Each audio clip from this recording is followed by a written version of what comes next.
The design of the God. thing.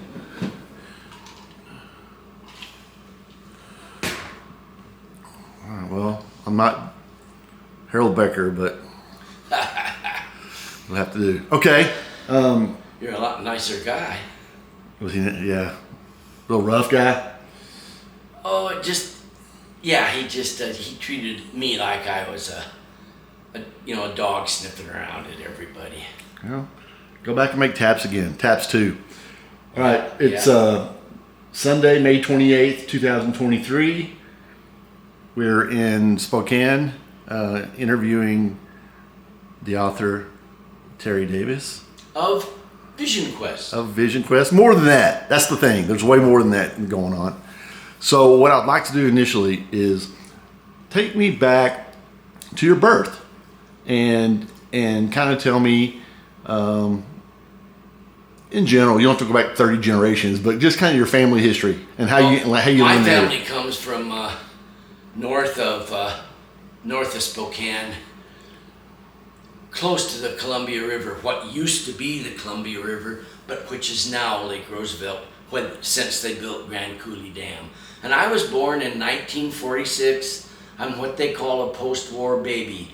My dad was one of those soldiers who just got back from Europe, and he and my mom bought a little house, a little 2-bedroom house, and they did the best they could. And what did your dad do? He was a car salesman. What did he do whenever he was in the military? He was in it was called the Army Air Corps then. Okay. And he was a mechanic. How did your parents meet? My dad whistled up my mom when she was riding her bicycle down the street. Where was that at? Colville, Washington. Okay. And it's very near the Colville Indian Reservation. So she was riding down the street and you whistled at her, and she did not only not take offense to it, she whistled back or talked to him. Yeah, she did something back. Okay. So were you the first child? Yes, I was the only child. Okay, the first and only child. Did you ever feel like you wanted a brother or sister? Well, as I got older, I really wished that. A lot of my friends had brothers and sisters, and I envied them for having somebody around. Did your parents ever explain why you were an only child? No, they did. Well, my mom had endometriosis, and she was, once a month, she was awful sick. And I think it's in VisionQuest where I remember walking in the house and walking past her bedroom, and it's all dark. The window's open, but it's all dark. And she is in there crying and holding her tummy. And that's from real life experience. Yes, that's what endometriosis does to a woman. Right. And her doctor, who was a naturopath, and who I'd like to, if he were still alive, I'd like to rip the waddle off his neck. He told her that if she had surgery for her endometriosis, which means if she would have surgery to take out her uterus, he told her she wouldn't be a woman anymore. Oh boy, wow. I'd like to find that guy. Yeah. So, as an only child, did you feel like? I loved to read, and What was the family's social, economic background pretty much the same as your neighbors? Pretty much the same, yeah. Yeah. Yeah, there was one college professor among our neighbors, and one policeman, and I don't know what all the other folks did, but seemed like a lot of them made more money at it than we did. Did it feel that way? It did feel that way, yeah. It felt that way. And you told me your dad, what kind of cars did he sell? He sold, well, towards the later part of his career, he became the general manager of an Oldsmobile dealership. So there were new Olds and used cars there. And he did a real good job at it. And I was proud of him, and I think he was proud to have that, to be in that class of people who were selling cars. Right. And Would you ever go up there and hang out, or? Well, I always looked in the back row because that's where they put all the cars, the only ones that I could afford. It really breaks my heart. When I was getting out of college, Dad wanted me to go into business with him up in Colville, and he wanted to have a new car dealership up there. And he didn't sit me down and have a talk with me about it. He wasn't a guy who shared anything remotely like his feelings. Is that right? But as I've gotten older, I know he did want me to do that. And he didn't want to do it himself, but he wanted somebody with him, and that somebody was me. And it breaks my heart to this day. I'm 76. It breaks my heart to this day that I didn't go into business with my dad. If you could go back in time, you would have? Yes. Really? Yes. Now you say you guys weren't. He wasn't big on talking about his feelings. No, he wasn't. But and he, at least early in my life, he thought that I was kind of a little sissy boy. I had an allergy to fruit, and we always checked the ingredients on everything to see if there's any fruit in there to hurt little Terry, and that was really, has it got fruit in it? Has it got fruit in it? Well, he can't have it if it's got fruit in it, and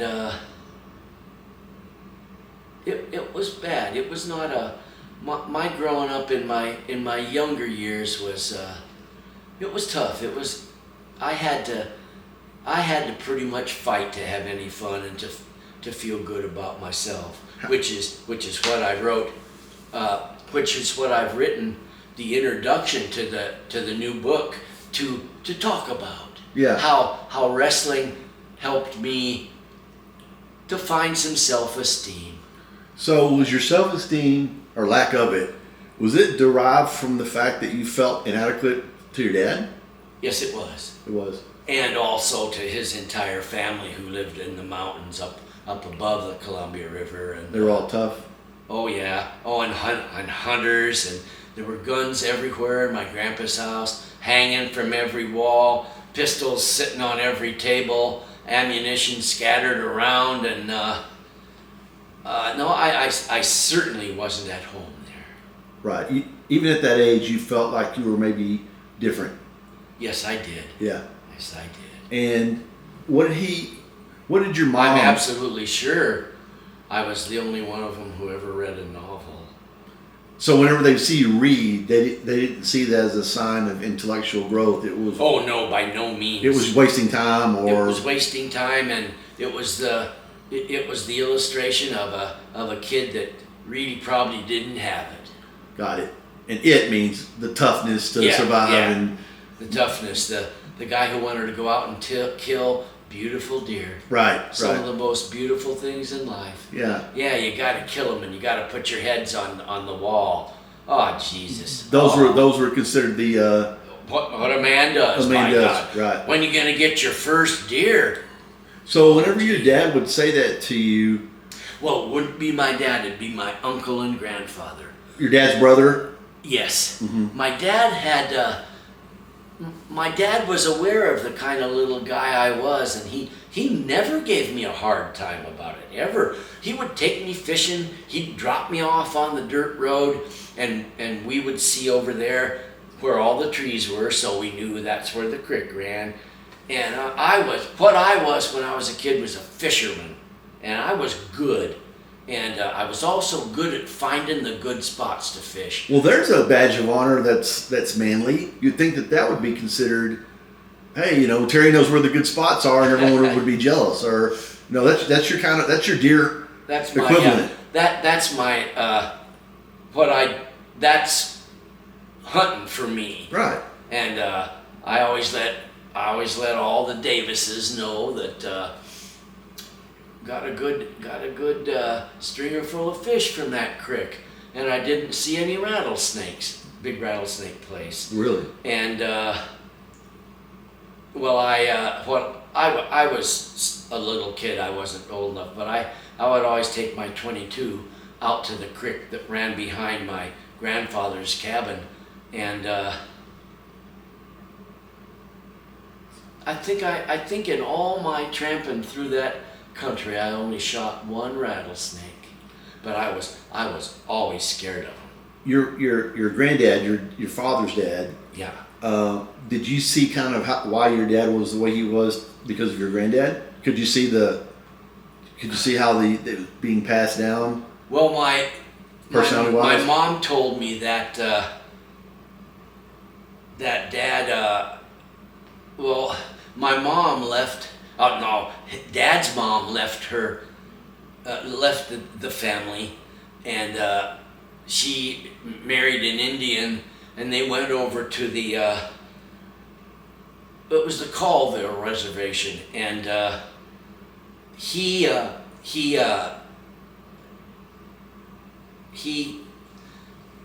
tended rodeo stock, and I remember going out and standing at the edge of the fence where the Brahma bulls lived, and oh my God, you want to talk about lives banging into each other, and oh man, they scared me even in the pen. Even in the pen, they scared me. So your grandparents were split up. Mm-hmm. Okay. And my dad went to live with his grandma, and her name was Lola, but Dad called her Ma.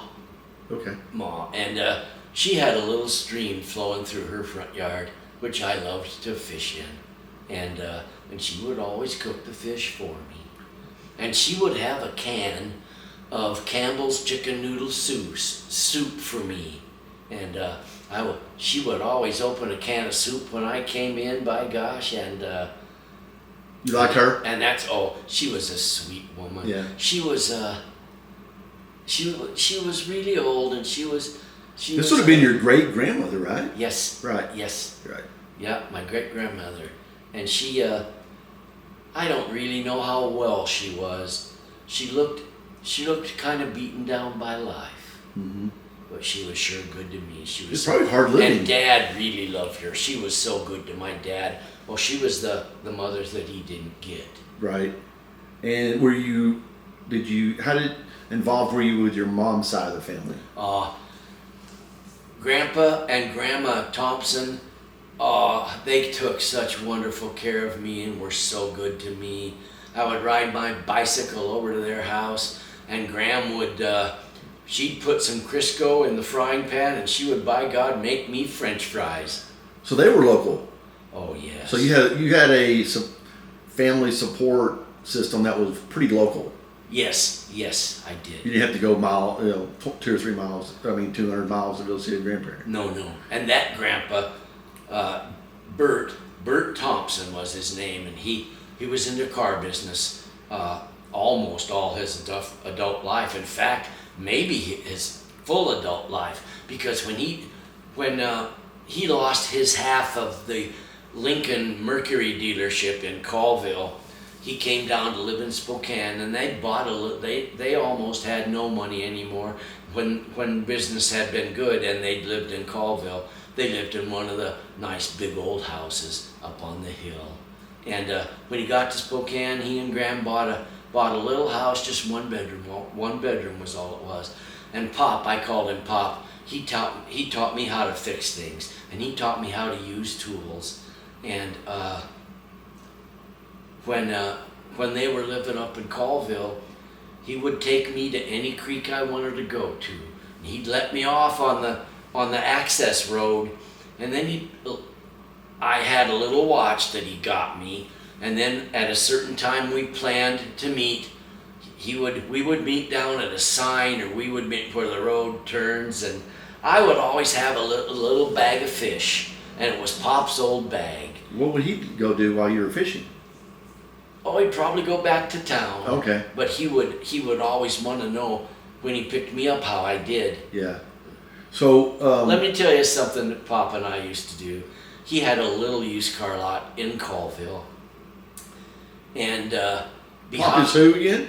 What's that? Pop is who? Pop is Grandpa Thompson. Grandpa Thompson. Mom's Your dad. mom's dad. Right, okay. And he would make a worm bed behind his little office there, and he would put vegetable scraps there, and he would dig up the ground so it'd be real loose and the worms could just get around so well. And he always put coffee grounds out there. I don't know, maybe worms love coffee grounds, because we would sure dig in there and we would find some by gosh worms. And they caught a whole bunch of rainbow trout, those worms. Maybe that's where the Folgers can originally came from, was Maybe so. you use the coffee grinds, dump it out, and then put the worms in. Oh, yeah. Who knows? That's right. That's absolutely right. Maybe it's a tie-in somehow. I don't know. But I always, as a kid, remember Folgers cans everywhere full of worms. Yeah. Folgers, what it was. How do you think you were as a student? Let's say up through your middle school years. Well, I was not very good, and I think part of that was how I felt about myself. You really felt, I want to dig into that just a little bit. What specifically made you feel bad about yourself? Was it your size? Was it the fact that you knocked a tooth out and it hadn't come back in? What was it that got in your head that made you think, I don't feel good about myself? Well, I think it was the attitude that not my mom's parents, but my dad's parents had, the attitude they had about me. And what was it, verbal? No, never. But it was never directly verbal. But there would be a lot of, can he eat this? Is this something he can eat? And they were sick of hearing about what I could and couldn't eat. So you were highly sensitive to that subject matter. Yes, I was. Yeah. And it got to the point where, even though it was something you couldn't control, you felt like it was a strike against you. I did, personally. yeah. And it made me look like a little sissy boy, because I couldn't, if there was a strawberry ice cream cone, I couldn't drink it because it was strawberry. Well, let's get you vanilla then. So I was Mr. Vanilla. How old were you when you started playing any sport at all? Gosh, I was just a little kid when I started playing baseball. Certainly at 10, 11, 12. Spokane had a good park league program. We call it Park League. I was in the Shadle Park ball team, and then we had Franklin Park, and we had Will this be a Audubon Park, Shadle Park, Franklin Park. It would be a summer league? Yes, summer league, yes. Mm-hmm. And what position did you typically... I was a pitcher. You were a pitcher, okay. A person in my graduating class, he's real bad from Ancient Orange. He got neuropathy in his legs, and thank heaven for the VA for him. But he said that we were talking about our ball playing days, and he said he remembered one day he tripled off me, which was sweet, kind of sweet. Kind of. Greg remembers tripling off the old Terror Bear. Yeah, that's hilarious. It is. Do you remember the first major, death that happened to you and your family, that you were growing up and then a relative died that it stuck with you, and it was like one of the first ones that happened? Well, here's what it was. My uncle's oldest boy was Arthur, and he ran a radio station down in Oregon somewhere, and his dad called my dad one time, and he said, "Roy, I've lost my boy."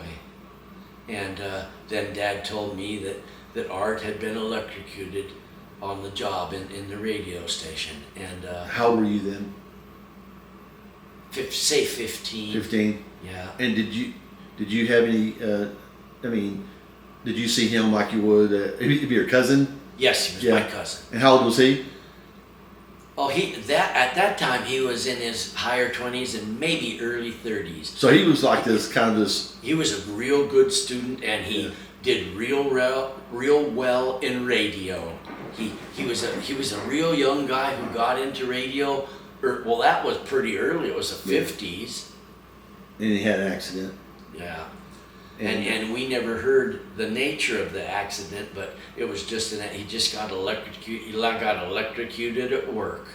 How does something like that impact a 15-year-old? Well, you in particular, I guess. Everyone's different. Well, words really touched me. I loved to read, and that got me acquainted with literature and acquainted with words, and I knew pretty well then what a story was, and what the things that make up a story.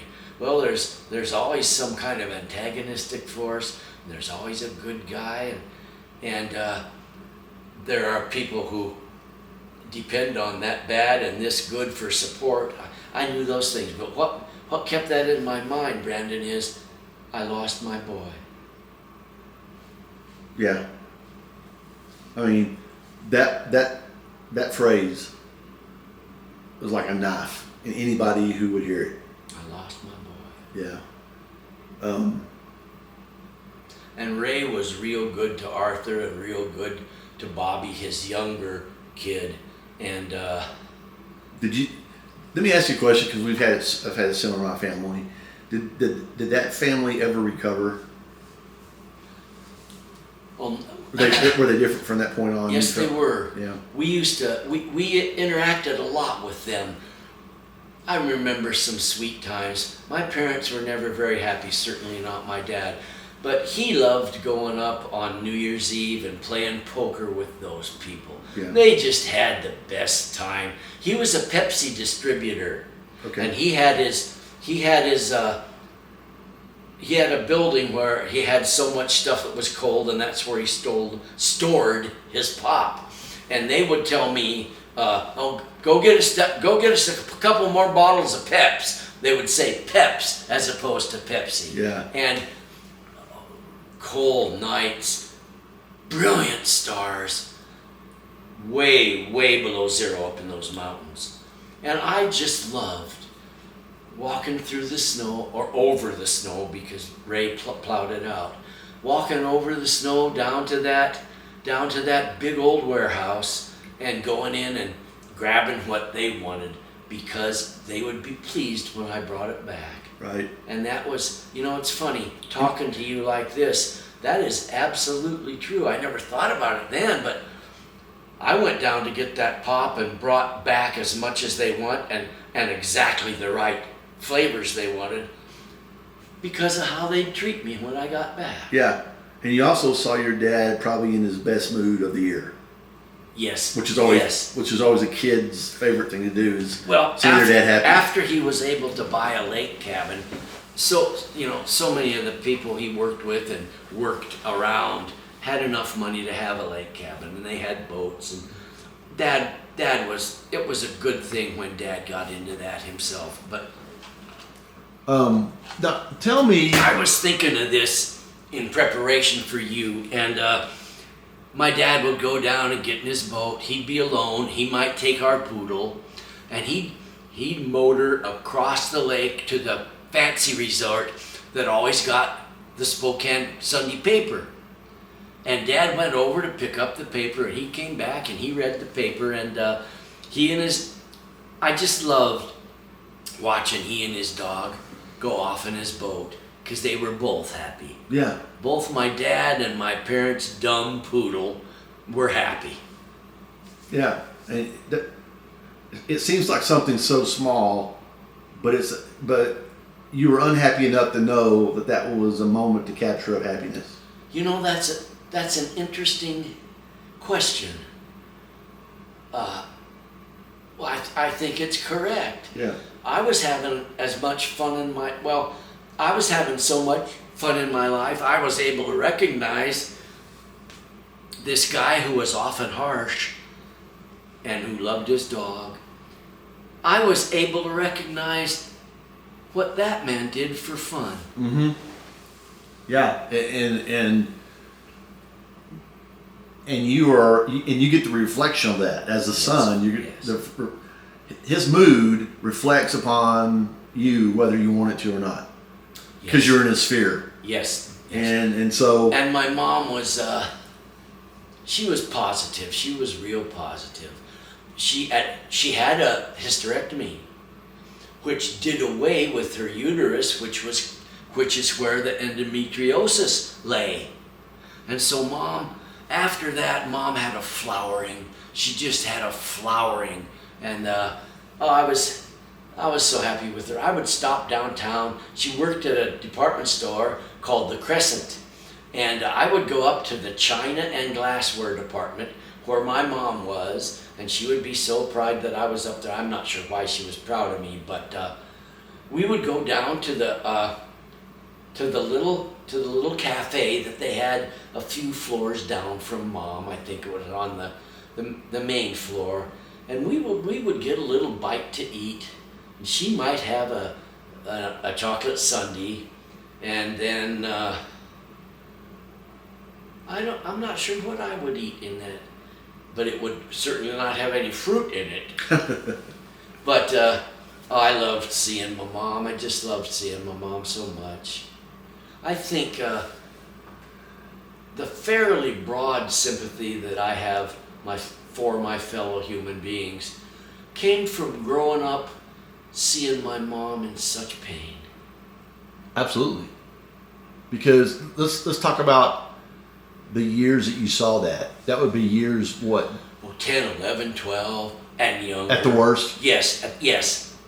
So, yeah, right there, your pre-puberty days. Yes. Your mom's basically shut and in. In that piece you'll read of mine, there's a section about my teacher who had the biggest effect on me, on my self-esteem, dripping down to nothing. And you'll read it. Okay. It's amazing to me. People get into that profession and not want to have people grow and blossom. It is amazing. What okay? You said you always like to read. What was the books that just sparked your imagination, and to this day you can look back and say, "Man, that book had such an early impact on me." Well, I can't believe I can't. Jack London. Call of the Wild. Call of the Wild, yes, Call of the Wild. By gosh, and this is far, far, far from Jack London, but I liked Winnie the Pooh. I loved Winnie the Pooh. By gosh, oh, Winnie Pooh and Piglet, Winnie the Pooh, Piglet, Yeah. and Eeyore, and oh, they were my pals. Yeah. They were my pals. A psychiatrist would look at that and go, "Well, look, it's a story about a lonely little boy who befriends animals." What was his name? Christopher Robin. Yes, that's right, Christopher Robin. And basically, the story is about a lonely boy who's befriended by sweet animals. And it wouldn't take a big leap for me to say, as the only child who was having self-esteem issues, that would be very compelling. It sure was. Yeah. It sure was. And then Call of the Wild called out to the part of you that you wish you were. And I loved Buck. Yeah. I just loved Buck. I wish that I had a friend like Buck. When did you start to mature in your reading? It was high school. High school? I don't think it was junior high. I think it was high school. Okay, so let's just bounce up a little bit to high school then. You're going to Shadle, Shadle Park High. and I saw your house, and it was a walkable distance. Or Yep, couple blocks down to the park is all it was. Big school. Huge school. You had how many people in your class alone? 340. Oh, 3,400. 3,400. 3,400 in my class. In your class. The school Jesus. itself had... How do you make the team with that kind of competition? I have no idea. I didn't know they had schools outside of Florida, Texas, California. Well, it's like I say in the foreword that I gave to you to look at. It was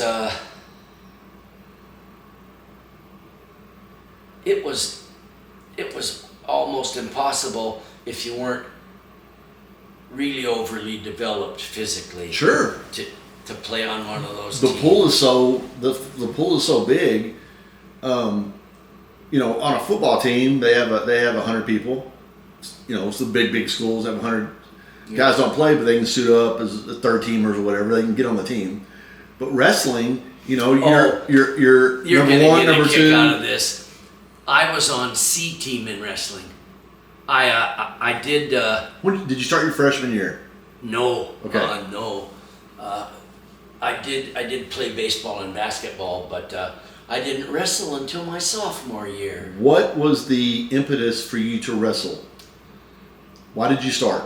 Well, I carried around an awful lot of lousy feelings about myself, and there are a few lines about it in the foreword. And I was sitting with some of my old pals at lunch one day, and I say in that piece that I wrote as a foreword, I say, believe it or not, I can remember the sun shining through those high windows in the cafeteria on my arm, and I can feel it right now when I'm writing about listening to these guys talk about how fun wrestling was, or they were just talking about how fun it was. Yeah. No, I'm the one who thought about it fun. They were talking about what they did and who got who and who pinned who.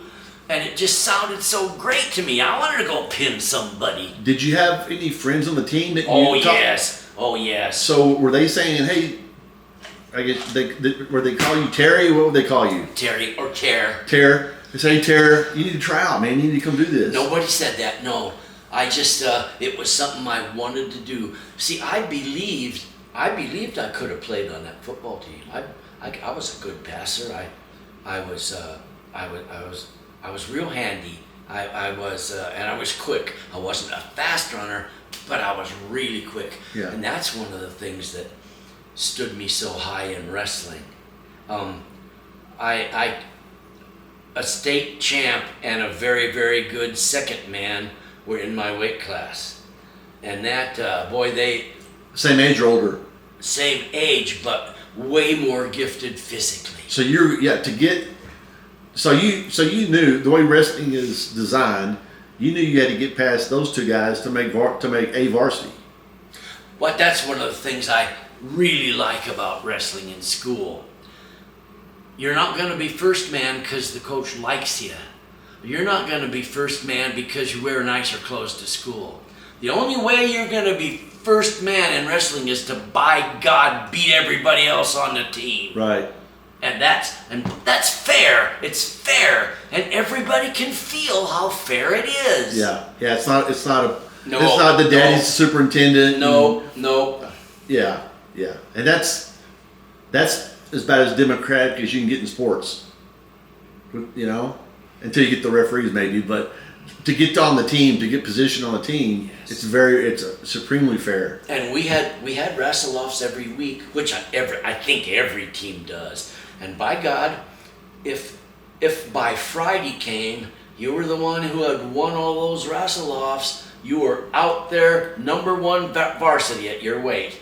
And what could be more fair than that? So what would they do for the guys, since there can only be one, number one at each weight class? What did they do what did the other guys do? They used me to wrestle down from there. If other guys, B squad, if there were other guys from the opposing team who wanted to wrestle, they would put me out with them. Would they have tournaments just for? And that way they could win 2 varsity matches at one time. I see. So would they have events though that were designed for the guys who weren't first team? In the weight class, would you ever go to something that was just for C's? Have a tournament for C's? No. Okay. No. So it's always a tournament where number one and number two, obviously always number two always wrestled, right? Which was me. Mm-hmm. So, and then is that considered B? Yes. At our school, that was B squad. B squad is number 2 in the weight class. Yes. How many did they go down on a team? Well, how many letters? Will Banks, Forrest Wilbanks, Will the Pill, was he was our third man. And if they had any other guys they wanted to wrestle, Will would go out there. The guys I wrestled. Because you were C. Were what? You said you were C? No, I wasn't. There were some times when I was, and some times when I felt like I was, but I was B, and I did real well. You worked up to B. Yes. Okay. And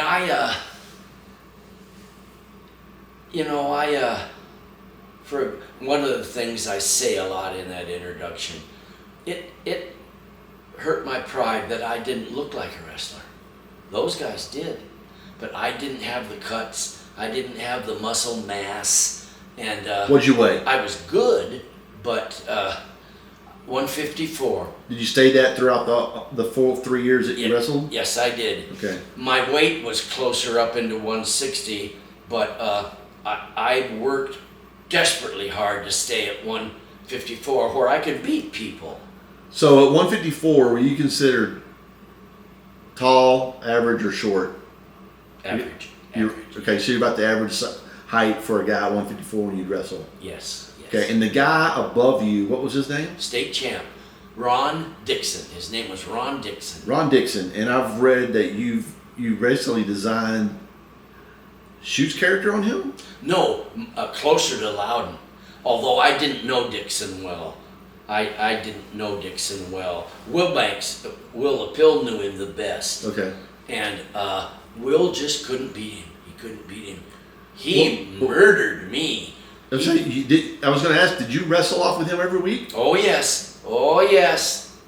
Every week I got taught a lesson for not thinking too much of myself as an athlete. And so with Ron Dixon, he was #1 state champion 2 years, you said? Yes. So his junior and senior year he won state? Yes. And would you consider him, whenever you were hanging out with him, did you consider him a rival or did you consider him a friend? A friend. We weren't close, but definitely I considered him a friend, definitely. And would you spend a lot of time thinking about how you could beat him? No, I just wrote off that question. You never thought? No way in hell. He was number one, too strong. Number two, had that much better technique. Did you ever ask him where he learned to be so good? Oh, I don't think that was it, Brandon. I think it was his physical gifts that did it. Sure. And we had never talked about that. Some of those guys wouldn't admit it anyway. But Ron, he worked hard. He was a hard worker, and he was a student of wrestling. He was the absolute real thing. And you thought he was more of a Loudon character than a Brian Shoot character? Yes. Okay. Yeah, because at least in the book, I think I suggest some things where Shoot is not a real positive figure. I think in the book, Shoot comes out as a little bit of a negative character. I didn't get that from the book, but I got it from the movie. For sure. He was the antagonist Yeah. in the movie. What's he say? You're a bleeder and I like to see see blood. blood. How about your own? Oh. 60 seconds on me with your dog meat. Oh. So, actually, I wish they had. It was, and I love the fact that he came out to the Jaws theme. There's little touches that were so great for Shoot, and they didn't overexpose him. They showed him just enough for you to fear him. I think if they would have explored his character more deeply in the movie, you would have started seeing him as a human, and you really didn't want to in the movie. You want to see him as like a machine. Yeah. That Loudon, this goofy kid, has to go wrestle. How many guys on your team was it very typical that it went from as high as over 200 and over, or is it like 210, 220? How does it work? How does the weights work? It's really surprising and almost hard to believe, but above heavyweight, it goes up to 285. And who the hell, what the hell high school kid weighs 285? Did you ever see one on a tournament? No, but one of my very best friends was a heavyweight, and he was my height, and he weighed about 230, and he was so quick. He was a pulling guard on the football team. That's my brain was thinking that. Oh, really? Yes. And he was so good. A fast 230 guys in pulling guard. Yep. All day long. Yep. So he would have had to wrestle someone hypothetically that was 270. Yes. And So heavyweight all begins. the kids that he wrestled were taller than he, and he I have to confess that Tom looked fat, but that was almost a good thing for him there because he was way stronger than any fat kid could be. So what was the heavyweight number? What was the beginning number to be a heavyweight? Oh, 210, 220. Okay. And then would it go down by tens? Yes, I think that's fair to say, down by tens. All the way down to... Because I was 54, Jim Bunch was 65, and gosh, I can't remember the guy's name who was in the 70s. I'll think of it tonight at home. Would it go all the way down to like... 106. 106 is a lot. Oh no, I'm sorry, 103. And then after Christmas, the league let you have 3 more pounds. Everybody. Yes, everybody got 3 more pounds. That's why Dixon won state at 157, and I was back wrestling at 54. Okay. Was that 2 different divisions or 2 different weight classes? Yes, but 54 came up to 57. And so wouldn't you still wrestle at 57 if you were 54 or Yeah, you dropped? all the guys I was wrestling were 57. We're at 57. Why didn't you put on the 3 pounds? Well, coach didn't encourage me to go up for one thing, and well, I guess I figured since Dixon was beating me up so bad, those guys would beat me up too. So you got up to B, second. What year? Well, junior and senior. Junior, senior. Okay. And you know something it's true, but I feel funny saying it. I was never defeated in 3 years of wrestling. I was going to ask you. I was by no means our top guy, but I never got beat. You scored points. Oh yes. For every time. Oh yes, yeah. Wow. So every time you would win, would your confidence level increase a little bit? It would, and as that grew in me, I wish my dad had come to see me, because my dad never thought I was tough in any way. But if he'd seen that, he would have, by God, thought I was tough. He never saw a match? Never went to him. Did your mom? No. Your parents didn't go to your matches? Well, in Dad's case, he would have felt kind of estranged from, he went to a tiny high school, and there was this huge high school and its parking lot was full. Yeah. For any athletic contest, just full. The whole our whole half of the north side of town was almost filled with Shadle fans. Would that make him uncomfortable? That many people? Well, he wouldn't know how you go about buying a ticket, and he would be self-conscious about where he would sit among all those people who looked so good and were dressed. Selling car and being a mechanic selling cars, you have some sort of. It's not like you're incapable of doing things like that. No. So, did you ever ask them, are y'all coming to a match, or why aren't you coming to a match? Or? I never did, and the reason I never did was that.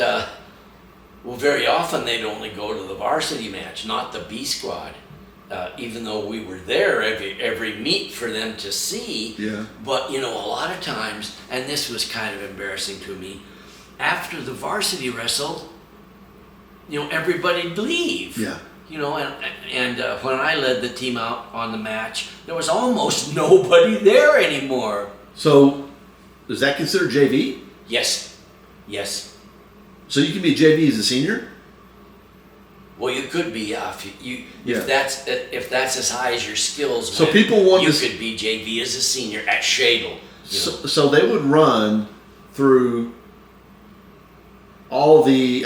Would they start from the small guys and then go up to the big guys? Is that how it would work? Yep. So they start 103, and then after Christmas, 106. Okay.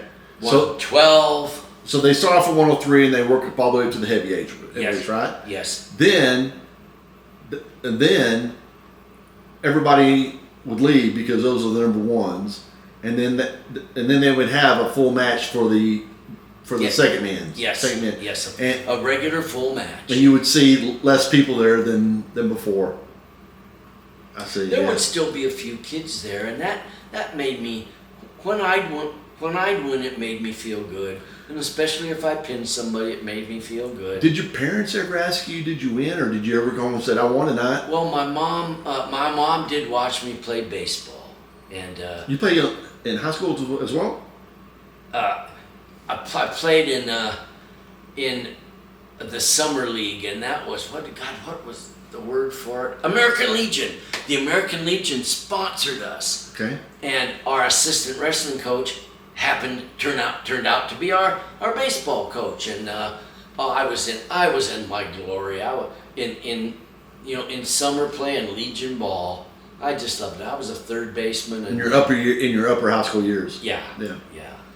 I loved playing third base, and I loved hitting. I became a switch hitter. I taught myself to switch hit, and one of the reasons was that I would get scared of a curve coming at me from a right-handed pitcher, and then when I got over on the left side of the plate, they'd break into me, and I was a pretty good hitter. Wow, that's incredible that you taught yourself. I read an incredible story about Mickey Mantle's dad, where he would throw him every night 100 pitches on his natural right side, and say, now move over to the left side. I'll be darned. I didn't know that. He did that from the time he was 5. So by the time he got up there, he was a natural. It wasn't natural. It was a taught switch hitter, and he could do it from both sides, and that was very valuable to any coach having a kid that could do that. So, whenever you're in high school and you're doing your sports, what is your sports the preoccupation of your daily existence? That and pretty girls. It was to me. Right. When did sports was one of the few ways I could feel good about myself. And did you find yourself feeling better? Scholastics were never that way.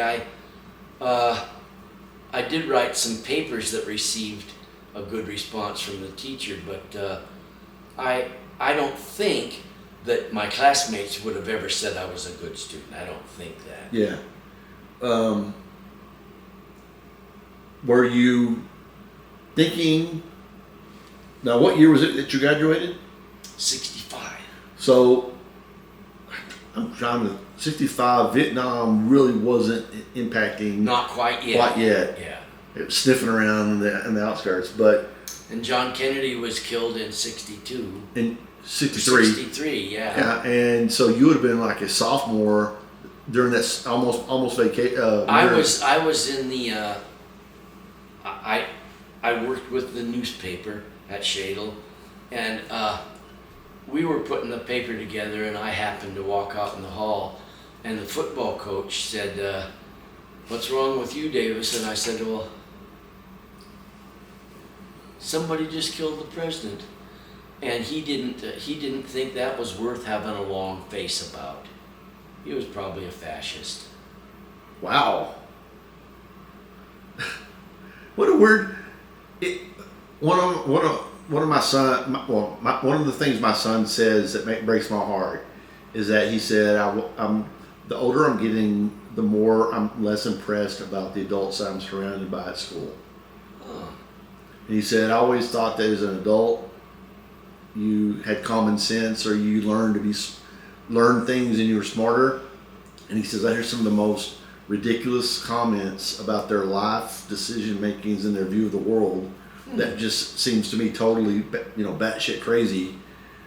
And they're adults walking around getting a paycheck. And he goes, that's been a kind of a hard pill for me to swallow, to realize that these adults don't know any more than anybody else, and they're not they're maybe not good people. And so, I mean, that guy saying that to you at your age, at that moment, it was like sticking a pin in a balloon. Yes, it was very much like that. And you wanted an adult to say it's going to be okay. I wrote him off after that. Yeah. When you got closer to graduation, what were your thoughts about your future? Well, I knew I wanted to go to college, and I was a little bit because I only graduated with a 2.4, and I was afraid I might not even make it through college. But I had one of those flowerings. My freshman year, I did well and loved it. I loved the stuff we read, even not stories, even the history I liked, and where'd you go? Eastern Washington State. Which was how far away from you? 18 miles, I think it was 18 miles from my door. So you lived at home and drove? No, I wanted to be there because it was so much fun to be there, and I stayed in a dorm. And then the year after that, I stayed in a fraternity, which I loved. How did you pay for college? My folks paid for most of it. I delivered pizza. I worked fighting forest fires in the summers, which I loved. That's very manly. Well, yeah, it is. And we were way up high in Idaho, where the militias stay now. The militias have their little forts, and it was on Trapper Peak, and it was called the Trapper Peak Fire, and it killed a few guys. That's in the book too. Yeah, and forest rangers would lead the crews, and I'll never forget this one guy saying, "Throw down your tools and run." And we did. Wow. And I did. I'll never forget one other thing. One morning, a mama black bear, and two of her little cubs walked down the stream that was running through our meadow where we slept. Just moving along. Yeah. Looking for food. No, my grandparents and my grandfather on Dad's side, my uncle, would have by God got their guns and drilled those bears. Right. They would have saw them as. I've never figured why you have to shoot everything. It's a mindset. It is. It's like that where I'm from too. There's some people that they see something, the first thing they go is kill it. And I don't get it. That was the way Dad's dad and Dad's brother were. Even squirrels, Yeah. Even a squirrel runs down a limb. At one time, everything was about survival and eating, but at a certain point, that wasn't necessary anymore. But the instinct was still there. Yes, it was. Yeah. Yes, it was. So you went to Eastern Washington. Eastern Washington. Why did you choose there? Well, because it was close and because it wasn't expensive. Yeah, and they let you in, right? And they let me in. Yeah. How could I not go the place they let me in? And so you went there, and you said you were in the dorm. Yes. Did you have a good dorm partner? Oh, the dorm was fun, and I got to be president of the freshman class, and that was kind of fun because you got to work with student government and stuff. What for a guy who said he doesn't have any self-confidence or self-belief in himself? You go there to this college and become the freshman class, say president? President. Where does that come from? Where did you get the confidence to do that? Well, what was about this place that opened up for you? Well, nobody knew me out there, so I didn't have the the lack of self-worth. And I was trying new things out there. I was wanting to thrive, and well, because I was with new people. No people had known me and had known my failures or had known my mediocrity. So you saw it as a reset. Yes, it was a reset. Yes. Huh. And part of that reset was what, being more. Oh, being literate and being articulate. So okay. So what did you do to be more literate? Did you start reading the classics and? No, not really, but well, I did read stuff that my teachers would mention. I put them in my journal in a list, and I can't remember any of my friends suggesting anything to read or even mentioning what they were reading, but I did hang with a group who was like that. Yeah. And I enjoyed that. And I also hung with a group who demonstrated against the Vietnam War and other Because things. now it's ratcheting up. That was it. And I was peripheral to that, but what I had learned about the war and LBJ, what I had learned about the war made me think it was worth protesting. Mm-hmm. And I don't know, what year did the draft start? 66? 67? I think maybe it did. Yeah, I think it's it did. 66. Yeah, because my dad I was in the draft lottery. I think it was in '68. Maybe it wasn't, but they didn't pick my number.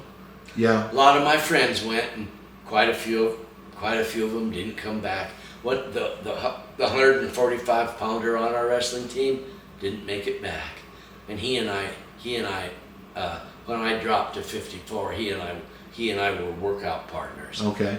And yeah, my dad was drafted too, and I'm trying to think. His was 66. But he was in college, so he got drafted pretty quick. So all that's going on. At some point, was there a germ in your? I'm trying to figure out when the germ in your head was that says I like to try to write. Well, I liked the books that we read in lit classes. I never took creative writing until about my last year, and I liked them so much and admired them. Some more water. Oh, thanks. Keep going. I liked them and I admired them, and I liked